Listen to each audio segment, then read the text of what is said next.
Le combat que tu rencontres sur le chemin ne définit pas forcément la fin de ton destin. Vous savez, il y a des gens, plus il y a des combats dans sa vie, le match n'est pas encore fini, mais lui-même il dit, namoni affaire ici manango karaté. Qui t'a dit ça? Quelquefois nous perdons des batailles parce que nous définissons notre échec avant que le combat ne finisse.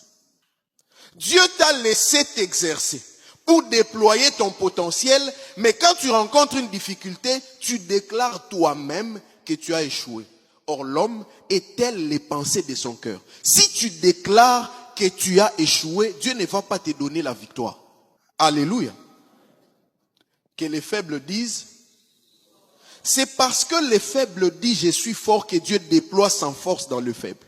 Si les faibles n'arrivent pas à dire je suis fort et qu'ils se considèrent faibles, Dieu va l'aider à attester au monde et à son cœur ce qu'il a dit. Alléluia. Si tu commences une année et que tu confesses que cette année je pense qu'elle ne va pas réussir, Dieu va t'aider à ne pas réussir. Il fait des bonnes affaires. Ce que tu lui demandes, il te les donne. Alléluia. Donc ne t'attends pas à ce que tu demandes à Dieu la victoire, il te donne l'échec. Il te donne la victoire. Mais si tu demandes l'échec, tu veux qu'il fasse quoi?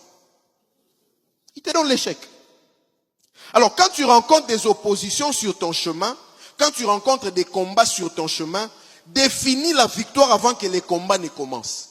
Parce que si tu définis la victoire avant les combats, tu as mis Dieu au défi.